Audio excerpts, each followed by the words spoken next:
Hello everyone, welcome back to market morphing channel. நான் உங்க ரோஹித். நம்ம சேனலில் நிறைய இடத்துல நான் ஒரு விஷயம் சொல்லுவேன். ப்ரொமோட்டர் அப்படின்றவங்க ரொம்ப முக்கியம். ப்ரொமோட்டரை வந்து வேல்யூவேட் பண்ணணும். அதாவது ப்ரொமோட்டர் நல்லவரா கெட்டவரா அப்படின்றத பார்க்கணும் அப்படின்னு நான் நிறைய இடத்துல சொல்லிட்டு இருப்பேன். ஸோ அதுக்கான மெயின் ரீசன் என்ன அப்படின்னு பார்த்தீங்கன்னா, ப்ரொமோட்டர் அப்படின்றவங்க தான் அந்த owner of the company. So in case நம்மளும் ஒரு பார்ட் ஆஃப் ஓனராக இருந்தாலும் அந்த கம்பெனிக்கு அவங்களுடைய டாமினன்ஸ் அப்படின்றது அந்த கம்பெனிக்குள்ளே அதிகமாக இருக்கும். அவங்க நினைச்சா என்ன வேணால் பண்ணலாம். ஸோ போர்ட் ஆஃப் டைரக்டர்ஸை மாற்றலாம், உள்ள ஏதாச்சும் ஸ்கேம்ஸ் இருந்தால் அதை கண்டுபிடிக்கலாம், இல்லை அவங்களே ஒரு ஸ்கேம் பண்ணலாம். ஸோ ப்ரொமோட்டர் அப்படின்றவங்க ஒரு கம்பெனிக்கு ரொம்ப ரொம்ப முக்கியமானவங்க.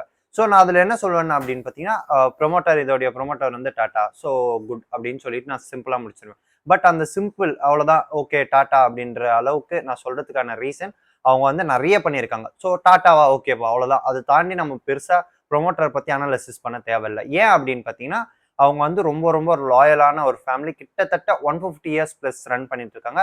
மோர் தென் 120 கம்பெனிஸ் மேலே அவங்க கிட்ட இருக்கு, நாட் லிஸ்டட்ல. அப்புறம் லிஸ்டட்ல ஒரு 10 கம்பெனி 8 கம்பெனி கிட்ட இருக்கும். ஸோ அதுவே 30 லட்சம் கோடியை டச் பண்ணியிருக்கு அவங்களுடைய மார்க்கெட் கேப்.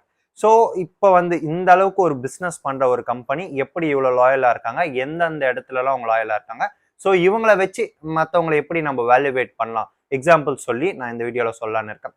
ஸோ ஃபர்ஸ்ட் விஷயம், இவங்க வந்து 1886 அந்த டைமிங்ல ஸ்டார்ட் பண்றாங்க. கிட்டத்தட்ட இப்பத்துல ஒரு 150 வருஷத்துக்கு முன்னாடி. ஸோ ஜம்ஷெட்ஜி டாட்டா அப்படின்ற ஒருத்தரால ஸ்டார்ட் பண்ணுது. அதாவது ரத்தன் டாட்டாவுடைய அப்பாவுடைய தாத்தா அவங்க வந்து ஸ்டார்ட் பண்றாங்க. அண்ட் இவங்க வந்து ஸ்டார்ட் பண்ணி கொஞ்சம் கொஞ்சமா அந்த கம்பெனிஸை டெவலப் பண்ண ஆரம்பிக்கிறாங்க. ரொம்ப ரொம்ப லாயலா டெவலப் பண்றாங்க.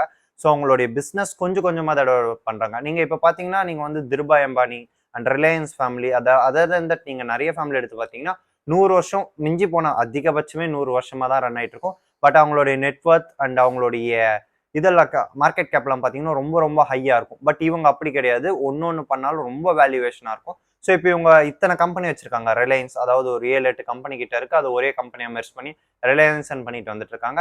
அவங்களுடைய தம்பி கம்பெனி அனில் அம்பானி, இது ஒரு சில கம்பெனிஸ் இருந்து அது திவாலாச்சு. ஸோ இன்கேஸ் நீங்க அனில் அம்பானி ஆச்சுல்ல, அதாவது என்னதான் அவ்வளோ பெரிய பணக்காரனா இருந்தாலும் அவ்வளோ கம்பெனிஸ் வச்சிருந்தாலும் சடனா திவாலானாங்க. பட் டாடா அப்படி கிடையாது. ஒரு சில கம்பெனியில லாசஸ் ஏற்பட்டாலும் அந்த கம்பெனி திவாலா ஆகிற ஸ்டேஜுக்கு போவாது. ஏன் அப்படின்னு பார்த்தீங்கன்னா, அந்த அளவுக்கு ஸ்ட்ராங் ஃபவுண்டேஷன்ஸ் இருக்கும். அதே மாதிரி அவங்களுக்கு பேக்கப் இல்லாமல் எந்த ஒரு விஷயத்தையும் மோஸ்ட்லி தொட மாட்டாங்க. பேக்கப் இல்லாமல் தொடர்றது இதோடைய பெஸ்ட் எக்ஸாம்பிள் என்ன அப்படின்னு பார்த்தீங்கன்னா, 2010 அந்த டைமிங்ல வந்து டொக்கோமோ சிம் எல்லாம் ரொம்ப ரொம்ப ஃபேமஸாக இருந்தது. அப்புறம் கொஞ்சம் ஒரு ஜியோ வந்த டைமிங்ல ஒரு 2013-14 டைமிங்ல வந்து டொக்கோமோ ரொம்ப இதுவாயிடுச்சு. அதாவது திவாலா வர ஸ்டேஜுக்கு போயிடுச்சு. அப்ப என்ன பண்ணாங்க அப்படின்னு பார்த்தீங்கன்னா, டொக்கோமோட ஷேர் ஹோல்டர்ஸா இருந்த பல பேருக்கு செட்டில்மெண்ட் பண்ணிட்டு டொக்கோமோவை லீகலா க்ளோஸ் பண்ணாங்க. பட் நீங்க இவங்கள எடுத்துக்கோங்க, இவங்க ரிலையன்ஸோடைய தம்பி, அதாவது அம்பானியோடைய தம்பி அனில் அம்பானி எடுத்துக்கோங்க. அவர் பல கம்பெனிஸ் திவால் ஆகிற ஸ்டேஜுக்கு விட்டுட்டு அப்படியே போயிட்டாரு. அவரும் நான் திவால் அப்படின்னு அறிவிச்சிட்டாரு. பட் அதோடைய ஷேர் ஹோல்டர்ஸ் எத்தனை பேர் லாஸ் ஆயிருக்காங்க உங்களுக்கு தெரியும். அதே மாதிரி செகண்ட் விஷயம் என்ன அப்படின்னு பார்த்தீங்கன்னா, பிசினஸ் வைஸ் ஸ்ட்ராங்கா இருக்கணும்ல. என்னதான் லாயலா இருந்தாலும் பிசினஸ் வைஸ் ஸ்ட்ராங்கா இருக்கணும்ல அப்படின்னு பல பேர் சொல்லுவாங்க. ஸோ இதுக்கான பெஸ்ட் எக்ஸாம்பிள் என்ன அப்படின்னு பார்த்தீங்கன்னா, ஃபர்ஸ்ட் ரத்தன் டாட்டா உள்ள வந்ததா இருந்தாலும் சரி, அவங்க வந்து உள்ள வந்த பிறகு நிறைய பேர் சொன்னாங்க ரத்தன் டாட்டா வந்து அவ்வளோ ஸ்ட்ராங்கான பர்சன் கிடையாது, உள்ள அவர் வந்து இது செட் ஆக மாட்டாரு அப்படின்ட்டு.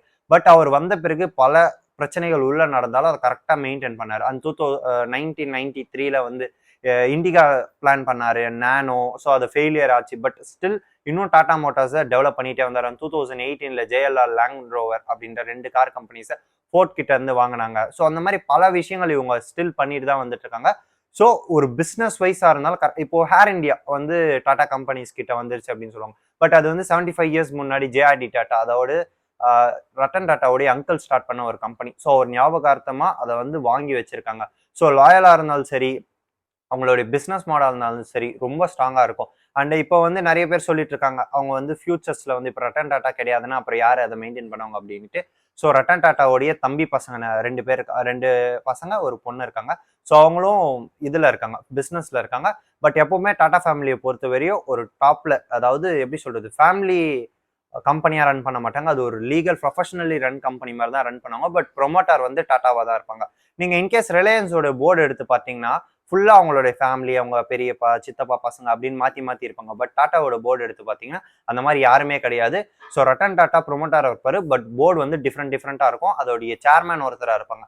அண்ட் இவங்க கிட்ட பல ட்ரஸ்ட் இருக்கு. நீங்க இதெல்லாம் ஏன் சொல்லணும் அப்படின்னு பார்த்தீங்கன்னா, ஸோ நீங்க கேட்கலாம், ஏன் இதெல்லாம் சொல்லணும், நான் இந்த விஷயத்துல ஏன் தெரிஞ்சுக்கணும் அப்படின்னு பார்த்தீங்கன்னா, ஸோ இப்போதான் அப்படி வேல்யூவேட் பண்ணால் மட்டும்தான் ஒரு ப்ரொமோட்டர் நல்லவரா கெட்டவரா அப்படின்னு தெரிஞ்சுக்க முடியும்.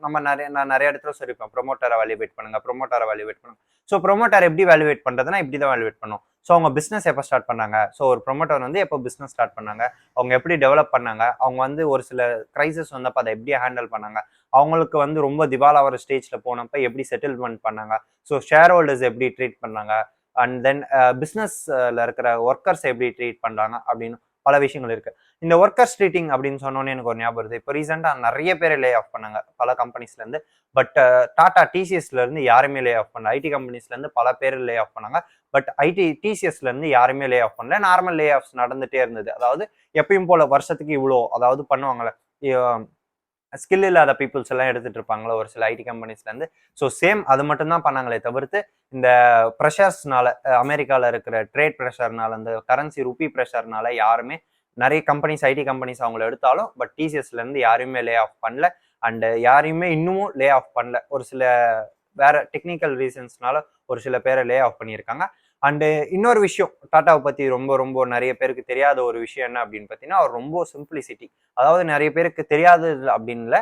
ஸோ நிறைய பேருக்கு தெரியும், பட் ஏன் அந்த லிஸ்ட்ல வரல அப்படின்னு நிறைய பேருக்கு தெரியாது. இந்த டாப் நம்பர் 1 பணக்காரன் அப்படின்னு சொல்லுவாங்களா, ஃபோர்ப்ஸோடைய லிஸ்ட்ல டாப் 10 டாப் 5 பணக்கார லிஸ்ட்ல ஏன் வரல அப்படின்னு பார்த்தீங்கன்னா, அவங்களுடைய மொத்த ப்ராஃபிட்ஸுமே டொனேஷன்ஸ்க்கு போயிட்டு இருக்கும். பட் நிறைய பேர் யோசிப்பாங்க, அவர்கிட்ட அவ்வளோ கம்பெனிஸ் இருக்கு அப்படின்றாங்களே, பட் ஏன் அவ்வளோ அந்த லிஸ்ட்ல வரல அப்படின்னு கேட்டிங்கன்னா, இதுதான் அதுக்கான ரீசன்ஸ். அவங்க வர ப்ராஃபிட்ஸ் எல்லாத்தையுமே டொனேஷன் பேர்ல சேரிட்டிஸா ஃபண்ட் பண்ணிட்டே இருப்பாங்க.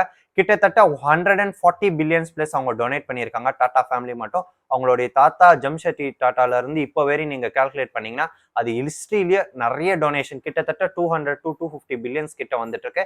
அண்ட் யாராலையுமே அந்த அளவுக்கு இந்த இதுல யாருமே இது பண்ணது கிடையாது. இத்தனை வருஷம் ஹிஸ்டரியிலே யாருமே அந்த அளவுக்கு டொனேஷன் பண்ணது கிடையாது. அதனால தான் அவங்க இன்னும் பணக்கார லிஸ்ட்ல வராம அவங்க இது பண்ணிட்டு வந்துட்டு இருக்காங்க.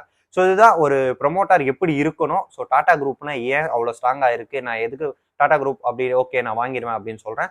ஸோ டாடா குரூப் மாதிரியே மிச்ச குரூப் எல்லாம் இருக்கணும் அப்படின்னு ஏன் சொல்ல வராங்க, அண்ட் ஏன் அவங்க இந்த பணக்கார லிஸ்ட்ல இல்லை அப்படின்றத நான் இந்த வீடியோல சொல்லியிருக்கேன். ஸோ இந்த வீடியோ பிடிச்சிருக்கும் நம்புறேன். ஸோ பிடிச்சிருந்தா லைக் பண்ணிக்கோங்க, ஷேர் பண்ணிக்கோங்க, சப்ஸ்கிரைப் பண்ணிக்கோங்க. தேங்க்யூ.